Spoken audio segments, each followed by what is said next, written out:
Just want to thank both David Klein and Jeff Webster for coming in today to talk about the Mandalorian and Grogu. But, well, let's just maybe first jump all the way back to where did you start, like school-wise, or I don't know. Let's just go way back. And then... You going first, or Okay, he's looking at me, so I'll go first. Okay, you go first. I grew up in Northern California, East Bay, San Francisco.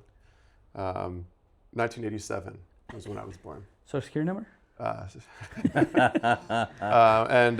But I grew up making movies with my buddies, skateboard, rollerblade movies, and then realized that I could study film in college, and then that kind of changed my whole world because I thought I had to do marketing or something in order to do like a visual art, and I didn't realize I could study film. So studied film and worked for a rental house after that, and kind of learned the craft and learned that kind of behind the scenes. I wanted to be a DP, but then I ended up doing gaffing, and that kind of just started doing little gaffing jobs until I met Dave Klein.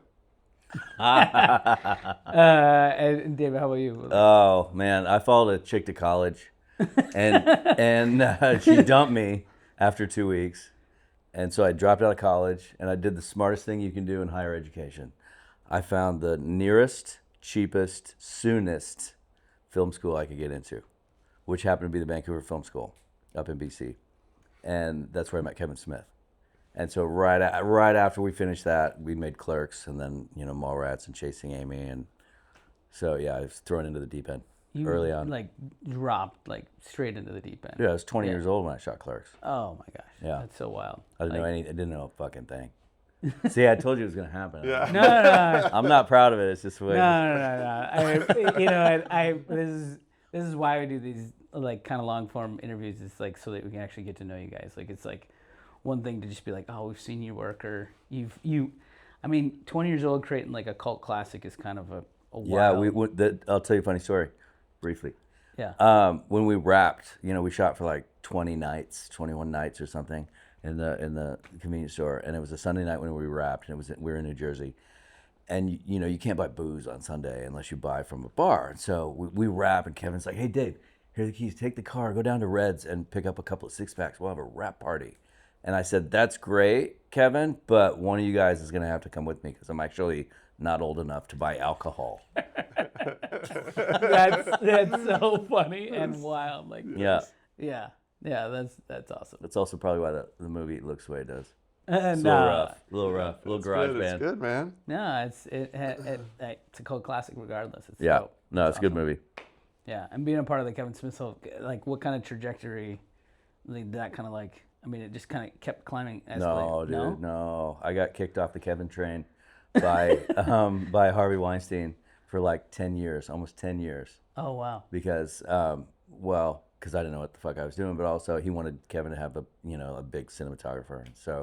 And then he never let Kevin use the same DP twice. So it was, Bob Yeoman and then Jamie Anderson and then Vilmos Zsigmond, right, for Kevin's movies that we did apart.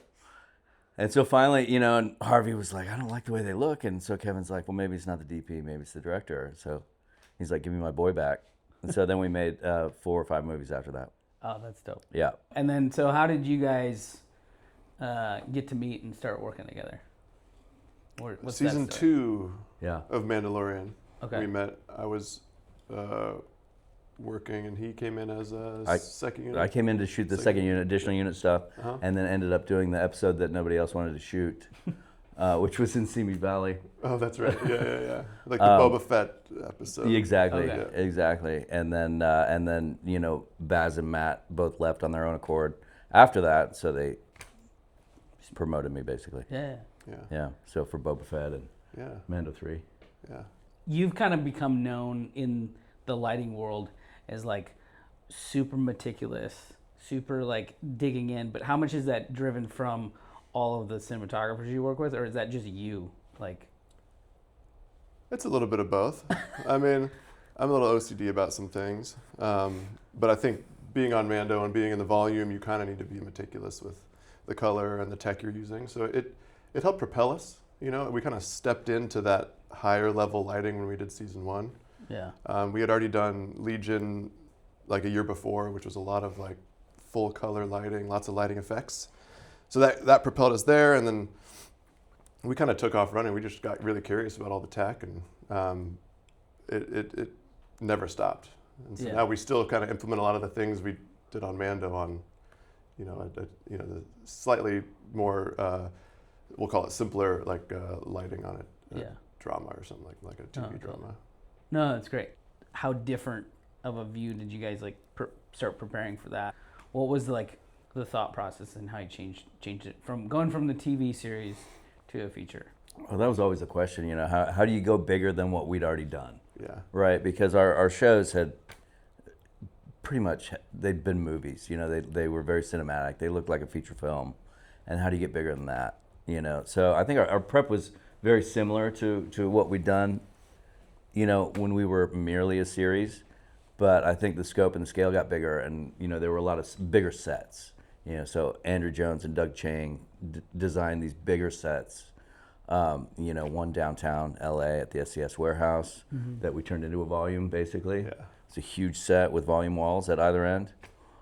We filled another stage with this jungle set. It was like the entire stage was filled. So it just got a little, the physical builds got bigger, I think, than they had before. Like a little less volume. Yeah. A little more practical. Yeah. Yeah. Everybody always asks me, you shoot everything in the volume? I'm like, no, bro. No, bro. Even on the TV show. Even on the TV show, the most was ever like 35%. Yeah. And I think on the movie it was about 20%. It's funny because the volume gets a lot of attention, obviously, from the early days of Mandalorian. It was like such a cool tech, and I think you explained it long ago. Like it's like that stainless steel helmet, like just drew you, and you had to have it. Like it was so important for that. But on the same side, you had so many practical sets, and I think that's one of the questions of how much lighting did you do in the volume versus just using the walls. I know, but you guys probably can explain a little more. I mean, you have to supplement it. It only this really ambient soft light comes out of it. So, if you want any shape, if you want any backlight, if you want to give anybody a good color, good skin tones, you're gonna put your own like fixtures in there. So, I mean, we started out doing some volume lighting, but I felt like we ended up in the end doing a lot more practical, physical fixtures. Yeah. Just because we realized the color's better, and I mean, with Mando sometimes, we would use the volume wall because it was reflected in his helmet, and there's no skin tone to have to match. He's pretty gray, so we ended up doing that a bit more for him. Yeah. But for skin tones, we ended up doing. How much tungsten did we do in there? a good amount. Good 'Cause amount, you like right? doing that. I like mixing the tungsten in there. Yeah. Because the walls give you pretty good color, but not great. Yeah. And there's always a wavelength to it. So once we started shooting some tungsten fixtures in there for sunlight and whatever, it starts bouncing around, just fills in all those wavelengths. And, like fills in the gaps. Yeah. Mm-hmm. Yeah. And skin tones are so much better. Yeah, that makes sense. That's actually a great solution for people to like kind of think about it. Yeah. I'm trying to think We shouldn't No, talk that's fine. so highly about tungsten. No. I don't. I'm being real. Like I mean I have those. I mean we're not really showing it too much, but like I have those plots that like we've got K40s in there, but there's we used S60s everything. and Yeah, we used exactly. everything. Yeah.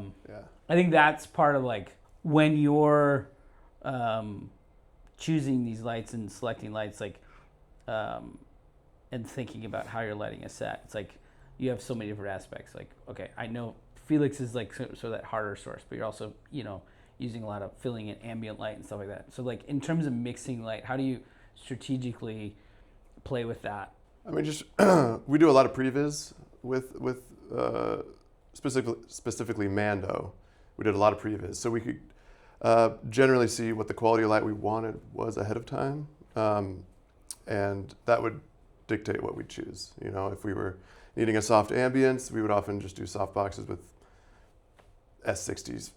Just because sky panels we can get a lot of them for cheap. Yeah. Some of it's a budgetary constraint. Totally.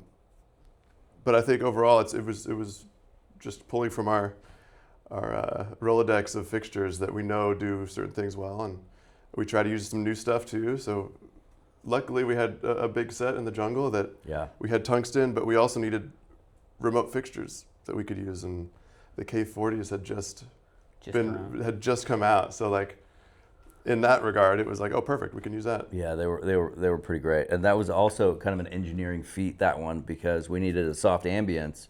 We also needed all this breakup, right? So all these cutters and gobos and shit to shoot light through. Yeah. And so, I think our initial thought was like a big softbox. Yeah. But because of all the other elements we needed, it turned into space lights. Yeah. Space lights, just so we could have all the Still get shafts of light. exactly, mixed amongst the space, and the space lights worked great. Oh, they were great. And we had to, Bud Scott built this like jungle canopy rig that went over the entire stage, and then we had green beds, Yeah. which are like catwalks that go around the whole stage. And so we had maxi brutes and 12K pars. We had 10K mole beams. Yeah. We had everything up there, and then we had K40s on like I-beam rollers that we could move around and in the open space between the catwalks. Yeah, So it kind of gave us a hard backlight wherever we needed it.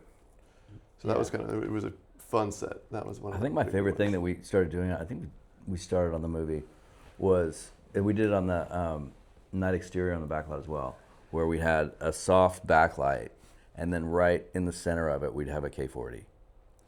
Just so we'd have this soft, source, and then we could just pepper in a little direct. Yeah. Same color, exact same direction. It worked really well. It did.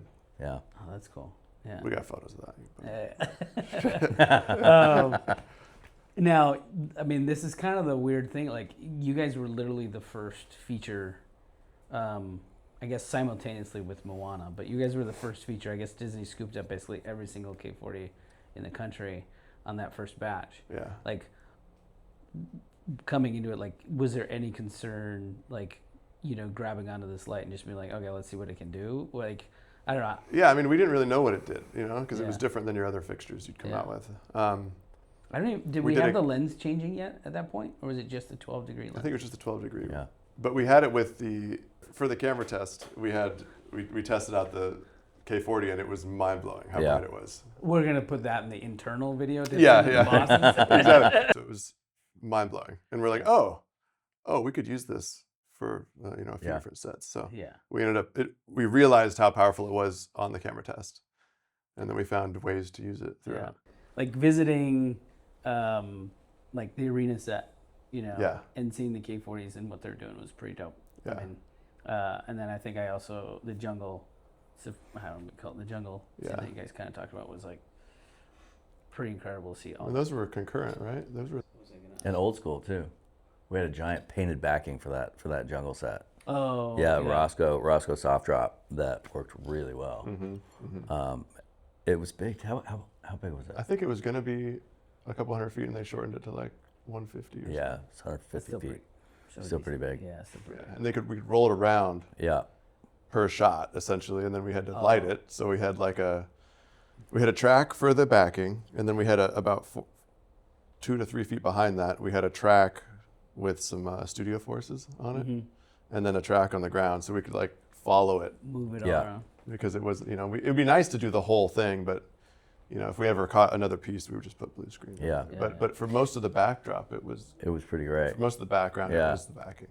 Yeah, I like that you guys had so much, I guess, practical old school mixed with such new tech. Like that's kind of I don't know. It's pretty incredible, like to be in this like cross section of movie making, where you have access to all this stuff. Like, I guess, what do you guys think like the next evolution, in this process? oh boy, that's a good question. I don't know what the next step is, but Favreau's always into mixing the old school and the new school. There's a stop animation sequence in the movie that was actually done by Phil Tippett Studios. That's pretty dope. That's pretty dope. And also, John Knoll borrowed a Y-wing that was built for A New Hope. So it was built in 1977. It now belongs to the Lucas Museum. And so he just literally fucking calls up Lucas's office and says, hey, I want to borrow that Y-wing. And so he did miniature shots with that Y-wing that was built for A New Hope. That's pretty cool too. That's super cool. Yeah. Yeah. But it's a good. They didn't want to give it to him. The museum didn't. No. But did they give it to him? Yeah. They had some handlers. They had a couple of, had a couple of handlers. Yeah.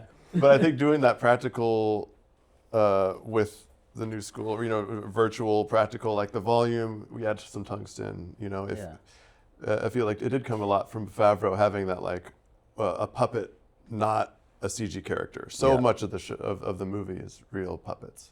Yeah. Where they could. Yeah. And I think having that mixture is like, you got to have some grounding for it, because if you're just in the volume and you have a virtual character, it's like, where is the realism? And so having little bits of, you got the foreground, midground, background, real, maybe a little volume in the background. Yeah. On the swamp set, as much practical. We have a real Baby Yoda puppet. We got Mando, and then there's a backing. So there's enough that keeps it grounded, and your eye isn't just going to like the fake thing every time, because we are shooting it in another galaxy. Yeah. So it is. You got to ground it somewhere. Yeah, and we spend a lot of time and a lot of money creating all these backgrounds for the volume work, and then we layer so much in front of it to just make it a little more real. Yeah. The more shit you can put in front of it, the better it's going to be. Yeah, for sure. It's pretty incredible how much, like, when you walk. I mean, I've seen over the few seasons of Mando too. Like, you walk on a set and like half of it's a volume and the other half is practical, and how they blend together and mix together is pretty incredible. So these are some of the previs shots, I think, right? Were you using? That's just from the trailer. That's from the trailer. This is the arena set. Yeah, which Right? is this one. Yeah. Yeah. So that's what it looks like in the final. This is what it looked like. Yeah. This In was one previs. we did. We pre-lit in Unreal. Okay. In prep, which was kind of cool because we all got to be in the VR and add fixtures in VR and kind of see how they played. We didn't have the exact brand of fixture with the the photometrics of a K40 or whatever, but we could kind of guesstimate with the beam angle and softness. Mm-hmm. And so they had the whole arena in VR, and so we'd be like, oh, that balcony up there, we should add some pars to that. So that's what kind of ended up being these trusses in the background. Yeah. And then all these little pars on the top of the towers, those were built in by Set Deck. They were like a battleship light or something like that they had built, and they were like, oh, we want to put a light in here, but it needed to be bright enough, so we ended up getting some bright incandescent for those, and then getting 5K pars all the way around. Yeah. So this was cool. This was a fun one, but it was going to be, we were going to build the whole thing, right? Yeah. It was like we were going to build all the walls and maybe some part of the stands. And I think Favreau was like, it got too what are we big. doing? Why are we building this Yeah, thing? I mean, and part of the thought process, I think, on his part, was that we have so many CG characters in this sequence. So every shot's going to be a visual effects shot. So putting the walls in later is not a big deal. There's going to be so much work anyway. Yeah. So we ended up, but we still had Mando to contend with. Yeah. So we're going to see everything in his armor. So the art department, Andrew Jones, built a certain amount of the walls that were what 10 feet high or something. Yeah, no, they were like 14 feet high. Were they? pretty They were tall? Yeah, they were tall. 14 feet tall. And then we continued it, Bud Scott continued it with gray muzz to complete the circle. Yeah. So that we'd always see that in the armor. And we had that. We had that did they end up keeping that? Up top. Yeah, did they end up keeping that in his helmet? It's in his helmet for sure. Okay. But I don't know that there's ever a shot where you get a good look at the CG version. Got it. Yeah. Got it. Yeah. Yeah. Some of the best cockpit work we've done is in this Yeah. movie. Oh yeah. Yeah. I had a funny. So first day we were shooting with Sigourney Weaver, right? And it was her in a fucking X-wing, right, piloting around, and so the front part of the X-wing had to come off to let her get in, right? So we have the second team stand-ins in there, and then we're ready for Sigourney. So she and I are standing there while the front is coming off of this X-wing, and I just said to her, I said, hey, Sigourney, is this your first time in a spaceship? You're pretty excited about this one. That's I think she got a dope. kick out of that. Oh, I'm Yeah. sure, right? Dude, it's got to be pretty epic. Like, She's like, do you live under a rock? Who is this guy? What the hell? She said, "Why are you talking to me?" Yeah, exactly. She did Who are not. you again? She did not.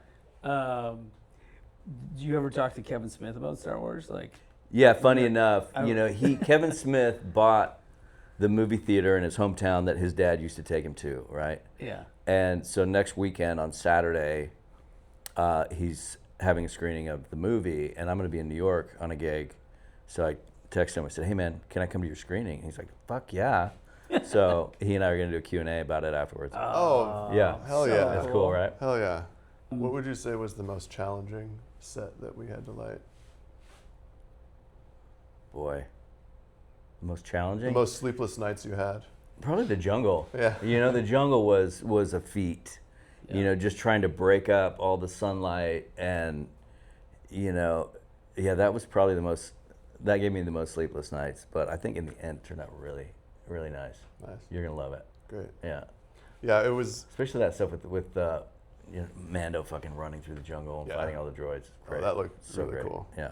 I wonder. Yeah, it was. We did so many camera tests, like lighting tests for that one. Yeah. Like we had Andrew Jones build us a small section of jungle, like a 20 by 20 area of jungle, and then we would just put different overheads in and have different lights, and just it took us a little while to find the right quality, Yeah. but in the end, I think we found it. It So- was also like being the most economical with the space we had to cover, Yeah. because you could put in, 2,000 lights, but it's like we have so many other sets to Yeah. pay for. It was hard to like put it all into that one. So I think I remember you saying you used the Moto K40s with the honeycomb to create shafts of light there, Yep. right? And then you did that, and then there was also just a bunch of 10K mole beams too to create all these different shafts. There was everything. There were maxi brutes up there. Yeah. For like a big, like Yeah. a bigger Big wash, wash. of punch to get through all that And, canopy. and sometimes just to fan them out, because sometimes if it was deep in the background, you could fan out a maxi brute, and it already looked like it was broken up a little Yeah, bit. yeah, It was deep yeah, enough in the exactly. background. Yeah. and yeah, it we- hit back like the haze, and Yeah. Everything we knew, we threw at that Yeah. fucking set. yeah. Oh, that's awesome. Remember that one time you were like, I just need like some big soft backlight, and we bounced them.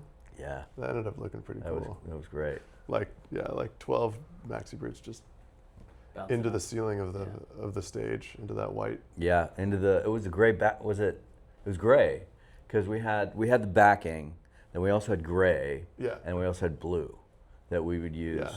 for different purposes, different reasons, and I think we were bouncing off the gray for that big soft backlight. Yeah, we had some of So that. Nice. My specific memory, we hit the sound insulation on that's that right, upper too. part of the Yeah. roof, That's right. because it's white and it looked pretty sweet. Yeah, it works. Make it work. Yeah. Yeah. Yeah. Solve problems. Exactly. All his job is solving problems Yeah. constantly, right? Yeah. There was one fixture that traveled around with us to every set, and it was like a workhorse. It was The like, Ruby 7? Yeah, dude. The Ruby 7. Not really. I'm We used it once. sensing We a did bit use of- it. Yeah, that was we a- did use Sensing it a bit of once. sarcasm. It was a running joke. I was like, whenever there was BTS on set, shooting, I was like, roll the Ruby 7 through there and see if we get it in the behind the scenes. So- and then some, film school students in the future will see this and be like, huh, Ruby 7. I'm gonna use that. And we got like an old stand, like rolling the light through the background. They're like, they lit the show with that? Oh, you might as well should have just gotten like a duo arc and had someone operating that in the No, background. totally. Because people like really nitpick BTS Yeah. now, and they like Oh, yeah. watch 2 frames of something. They're like, this is how they lit the show. And so we thought it'd be funny to like misdirect. We did use it. We We did used it use it once. for- We used it. In It the was- volume. Yeah, it was Pedro's close up. Yeah, Yeah. so funny. Be a good. It- Man, you look good. That's cool. We could talk about the puppet unit. Part of the practical aspect of the show is we could have done a lot of it in CG, having the Grogu and Zellens. But we had most of their unit was we had a second unit that was called the puppet unit, and they essentially just shot the puppets the whole time. So we had a lot of pipes and things that the little guys were going through, and that was all practically done. Yeah. Which was pretty wild. It was Paul Hewen was shooting and Bryce was gaffing, and Yeah. they did Ben a great Kilmer was job. Ben key, Kilmer yeah. was the key girl. They did a great fucking job. They did. Yeah. Some really good stuff.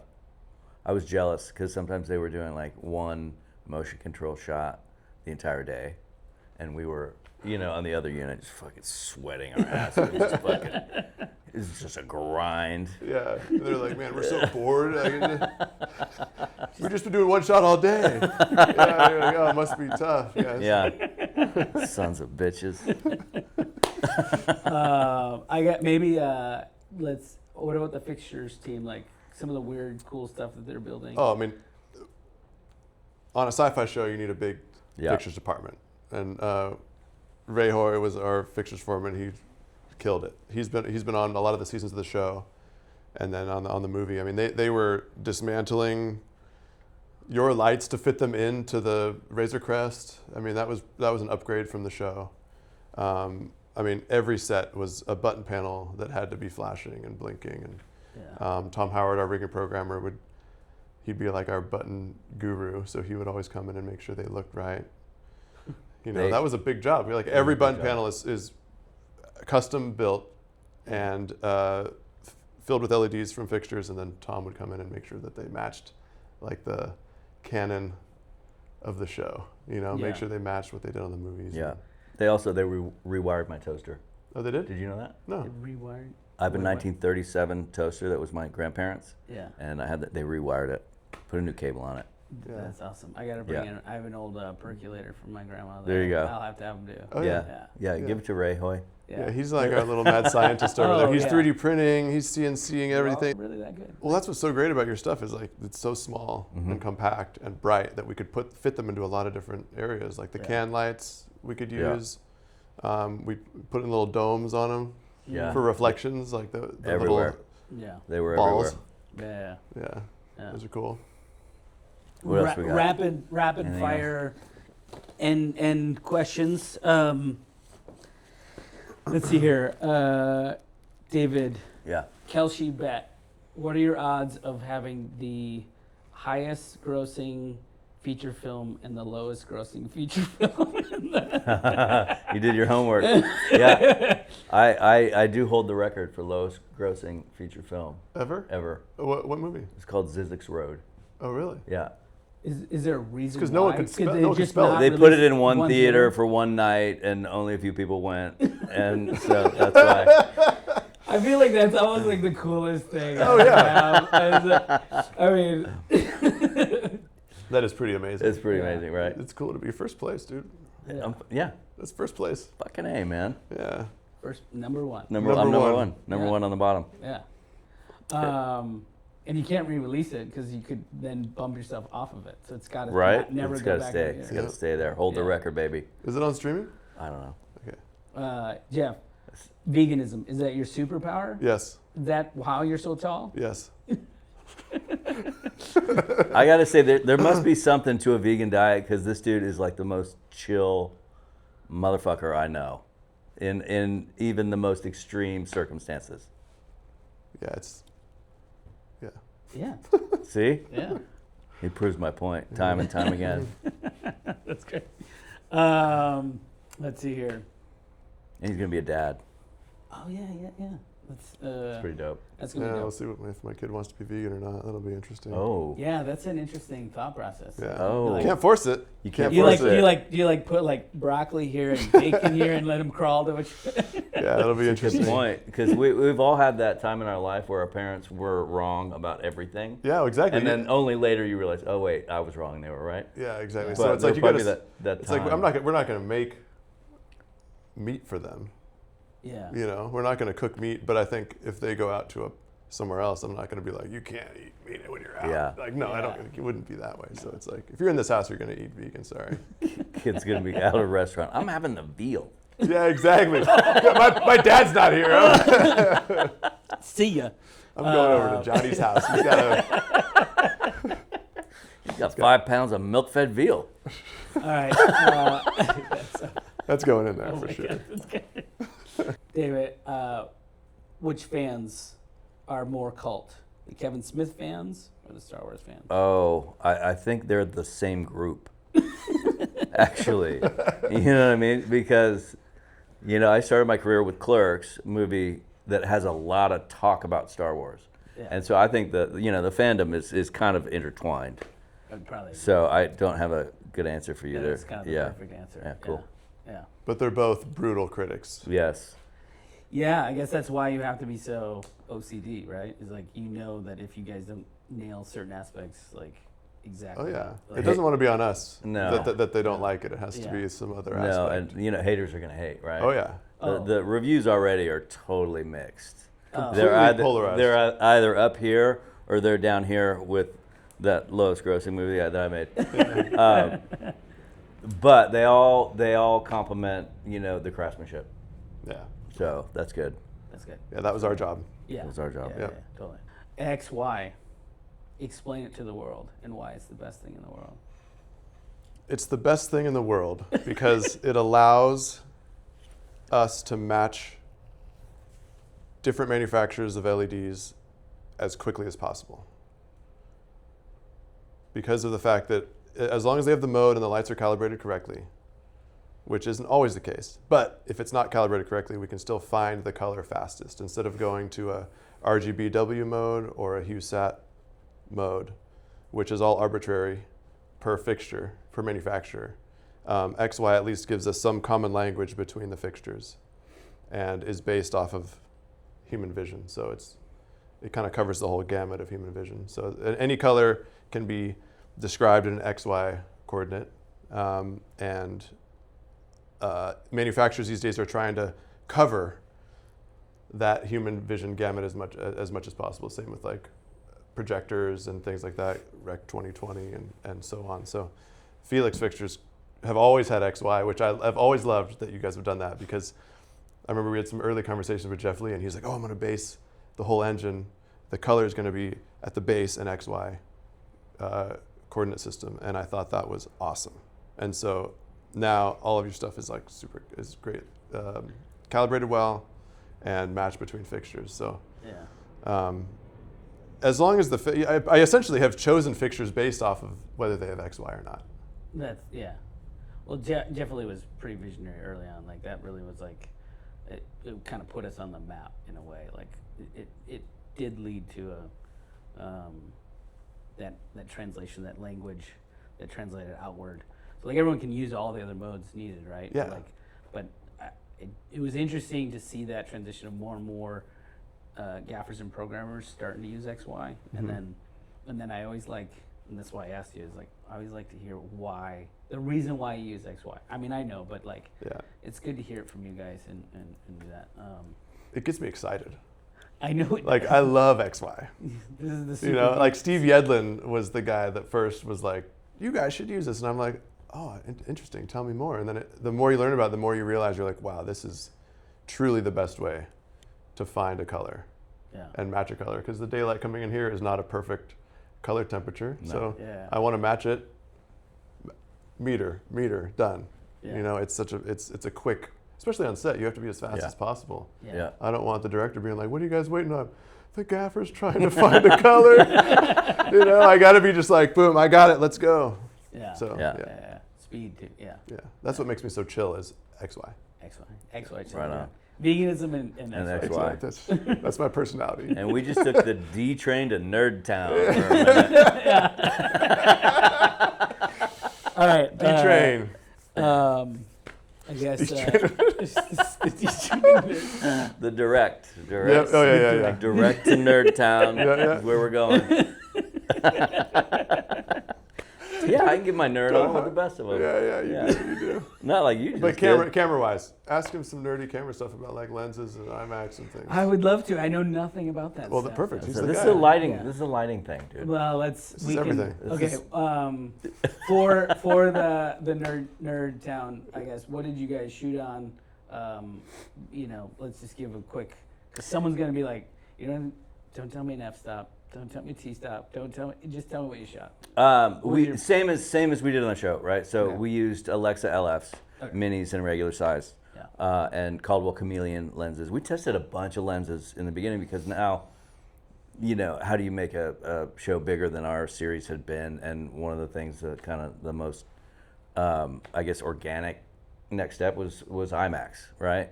And so we tested a bunch of spherical lenses to use that full LF frame, and we didn't like them, you know, especially Favreau. He's like, it doesn't have that anamorphic feel, you know? And so we did a lot of extraction from our 239 frame. We extracted from the center for IMAX for a lot of the shots. Yeah. And it still looks great. totally great. Yeah. Which is Yeah. pretty wild. It's pretty wild. Yeah. You know, it's kind of amazing how much you can actually blow up digital. Yeah. You know, Yeah. Framed for. forged Forged. for IMAX. Forged for IMAX. Forged. Yeah. For IMAX. What are your favorite things about Fiilex? Let's just get like a Fiilex promo. Is this on camera? This is on Are we camera. rolling? We're still rolling. What, Okay. what's the difference between your answer for rolling? Wait, yeah, exactly. Wait a second here. Just want to make sure we were still rolling. Well, What's my favorite thing about Fiilex? sure. Like, what are your like Um, go-tos? Like reasons why? or Brent. what? Brent is the best part of Fiilex. My favorite part about Fiilex is quality control of every fixture matches, and you guys have the best small chip like specular source that exists. I don't think anyone's going to match that based off of your the science behind it. I think is pretty impressive. Yeah, my answer would be the ingenuity that you guys have, like always pushing for the next great thing. You know what I mean? Always, and because we're always doing that, trying to figure out how to use new tools and come up with new things, ways to light sets, and then you guys are always just like, here's the next best thing. Yeah, and you do it right. That's Yeah. the thing. Yeah. Like so many people or other manufacturers just, go 100% on all their LEDs at all times. You guys protect the LEDs. You guys make sure that there's longevity with your fixtures. You guys back them up. There's customer service is great, and I don't know. I love your lights, dude. I'll always buy your lights, Brent. Thanks. Yeah. It's great for me. I mean, I love that you buy my. But also, it was cool when I remember Jeff Lee was like, we're thinking about doing like an ellipsoidal thing. And I was like, yes, but good luck because no one's nailed this yet. Yeah. And so, but he went off on a journey and came back with like, this thing is like, okay, it's kind of a prototype. And I remember I looked at it and I was like, this is the best, sharpest ellipsoidal I have ever seen in my life. Yeah. I mean, everybody was blown away by it, and he's so very impressive that you guys were able to start from scratch and do something so good. Now, just from the get-go, right? I think were you on that when we first tested that? We had the cutters were silver, and they're black now because it was so reflective. You had a little refraction because it was so sharp. You know, this little refractions were like. I think we put a Sharpie in there and we blacked it out. We're like, it's the refraction off of the cutters. Yeah. It was crazy. It's like with film cameras, sometimes we would have to go in and black the sides of the gate because you'd get gate flares. Yeah. That's how sharp Same kind of thing, that yeah. G3 was right out of the start. It is, I mean, I give Jeff Lee and the engineering team, I don't do any engineering, so I take no credit. I just do the song and dance.